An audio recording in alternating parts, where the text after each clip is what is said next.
새벽 5시 알람이 울리기 전에 마이클 박은 이미 눈을 떴다. 30년간 지켜온 습관이었다. 침실 창문으로 스며드는 희미한 빛이 빈 침대 한쪽을 비췄다. 수진이 떠난 지 벌써 3년이 흘렀지만 여전히 침대 오른쪽은 건드리지 않았다. 49의 나이답게 관자놀이엔 흰머리가 늘어났고 눈가엔 깊은 주름이 패였다.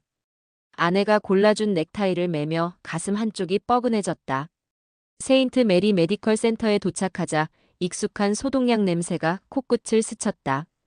간호부장 캐롤이 밝게 인사했다. 마이클 박 선생님, 오늘도 일찍 오셨네요. 환자들이 기다리고 있으니까요. 의사실에 앉아 차트를 정리하며 마이클은 생각했다. 언제부터 이렇게 살았을까? 환자를 돌보고 집에 돌아가 혼자 저녁을 먹고 의학 논문을 읽다 잠들기를.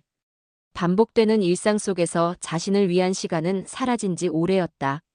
첫 번째 환자가 진료실에 들어왔다. 80대 한국계 할머니 김순자였다. 김 할머니, 약은 제때 드시고 계시죠?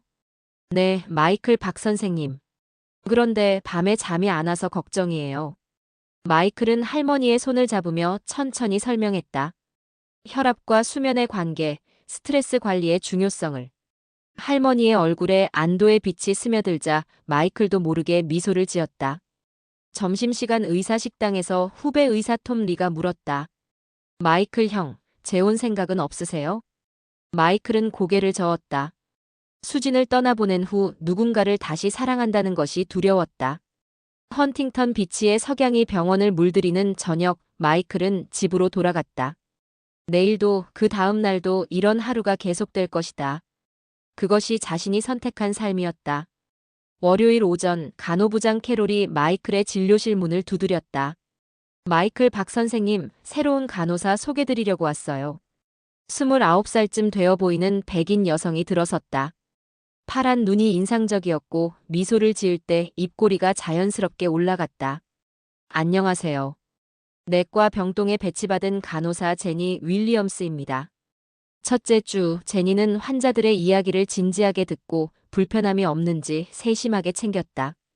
치매 초기 증상이 있는 할머니 로사 마르티네즈가 밤마다 집에 가고 싶다며 울 때 제니가 옆에 앉아 손을 잡아주며 이야기를 들어주었다.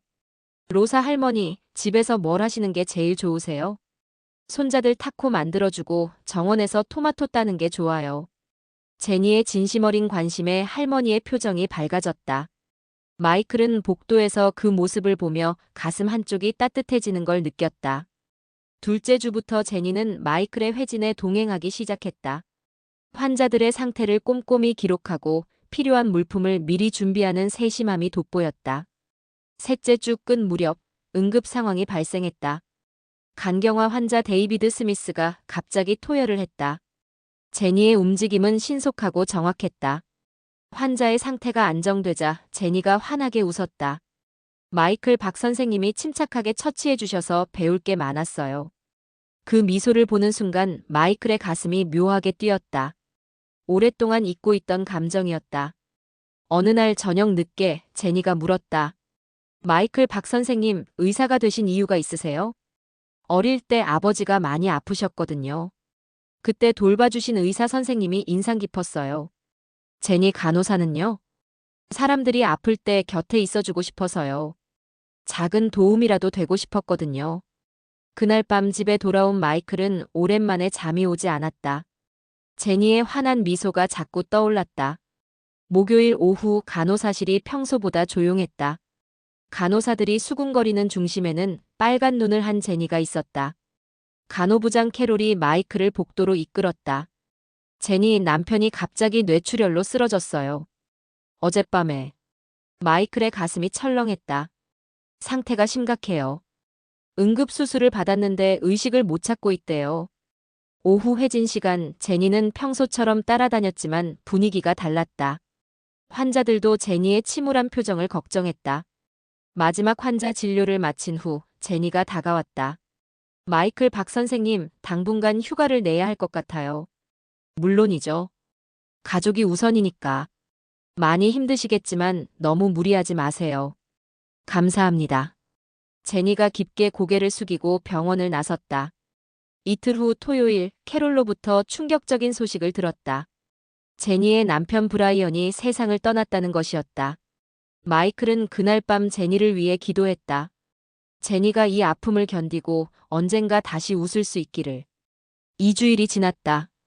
제니에게서 아무런 소식이 없었다. 마이클은 평소보다 더 일에 몰두했다. 대체 간호사가 배치되었지만 제니가 가져다 주었던 따뜻함이 그리웠다. 3주째 되던 날, 캐롤이 소식을 전했다. 제니한테서 연락 왔어요. 장례를 마쳤다고 하네요. 하지만 아직 복귀할 마음의 준비가 안 되어서 당분간 더 쉬어야 할 것 같다고 해요. 그날 밤 마이클은 맥주를 마시며 생각에 잠겼다. 제니에 대한 자신의 감정이 무엇인지 정리하고 싶었다. 결국 나는 외로웠던 거구나. 아내를 잃은 후 혼자 살아온 시간들. 제니가 가져다 준 따뜻함에 목말라 있었던 것이다. 2달이 지나자 마이클은 제니 없는 일상에 억지로 적응했다. 하지만 가끔 복도에서 제니와 비슷한 체구의 간호사를 보면 가슴이 뛰었다가 실망하곤 했다. 그날 밤 마이클은 아내 수진의 사진을 오랜만에 꺼내보았다. 여보, 나 이러면 안 되는 거 맞지? 하지만 수진의 대답은 들리지 않았다. 2달 반 만에 제니가 병원에 돌아왔다. 예전보다 많이 야위어 보였고 눈빛도 깊어진 것 같았다. 검은색 카디건을 걸친 모습은 평소와 달랐다. 첫날, 제니는 업무에 적응하려 애썼지만 예전의 밝고 활기찬 모습은 찾기 어려웠다. 환자들은 제니의 복귀를 반가워했지만 제니는 필요한 것만 하는 경향이 있었다. 제니 간호사 괜찮아요? 어느 날 마이클이 조심스럽게 물었다. 네, 괜찮습니다. 하지만 괜찮지 않다는 게 역력했다. 둘째 주 목요일, 야간 근무 교대 시간에 엘리베이터에서 마이클과 제니가 마주쳤다. 혹시 많이 힘드시면 상담실 이용해 보세요. 걱정해 주셔서 감사해요. 괜찮아요. 그 미소는 예전의 밝은 미소가 아니었다. 제니가 복귀한 지 1달이 지났다. 어느 날 오후 응급 상황이 발생했다. 심근경색 환자의 처치가 끝나자 제니가 갑자기 눈물을 흘렸다. 마이클은 제니를 조용한 상담실로 데려갔다. 힘드시죠? 브라이언이 세상을 떠나기 전 마지막 말이 자꾸 생각나요. 의식을 잃기 직전에 고마웠다고 사랑한다고 했어요. 마이클은 제니의 아픔을 온몸으로 느꼈다. 저도 아내를 먼저 떠나보냈거든요. 그때의 마음을 조금은 이해할 것 같아서. 마이클의 고백에 제니가 놀란 표정을 지었다. 어떻게 이겨내셨어요? 시간이 약이었어요. 그리고 환자들을 돌보는 일이 위로가 되었고요. 저도 그런 날이 올까요? 올 거예요. 다만 시간이 필요할 뿐이에요. 그 일 이후로 제니와 마이클 사이에는 미묘한 변화가 생겼다. 제니가 좀 더 편하게 대하기 시작했다. 어느 날 저녁 야간 근무하는 제니를 위해 마이클이 스타벅스 커피를 사다 줬다. 혹시 필요한 게 있으면 언제든 말씀하세요. 괜찮아요. 혼자서도 잘할 수 있어요. 마이클은 제니의 변화를 지켜보며 조심스럽게 다가갔다. 급하지 않게, 부담 주지 않게, 그저 곁에서 묵묵히 지켜주는 것. 그것이 지금 할 수 있는 최선이라고 생각했다. 제니를 향한 애틋한 마음, 보호하고 싶은 마음이 자라나고 있었다. 제니가 웃을 때 자신도 덩달아 기뻐지고 제니가 슬퍼할 때 가슴이 아팠다. 하지만 아직은 때가 아니었다. 제니에게는 상처를 치유할 시간이 필요했고 마이클에게는 자신의 감정을 정리할 시간이 필요했다. 헌팅턴 비치의 석양이 병원 창문을 물들이는 저녁, 마이클은 제니가 환자들을 돌보는 모습을 바라보며 생각했다. 언젠가는 이 조심스러운 마음들이 어떤 결실을 맺을지 모르지만 지금은 서로를 아끼는 것으로 충분했다. 그것이 바로 진정한 사랑의 시작이었다. 급하지 않은 마음으로, 상대방을 배려하는 마음으로. 헌팅턴 비치의 따뜻한 햇살처럼 두 사람의 마음에도 조금씩 따뜻함이 자라나고 있었다.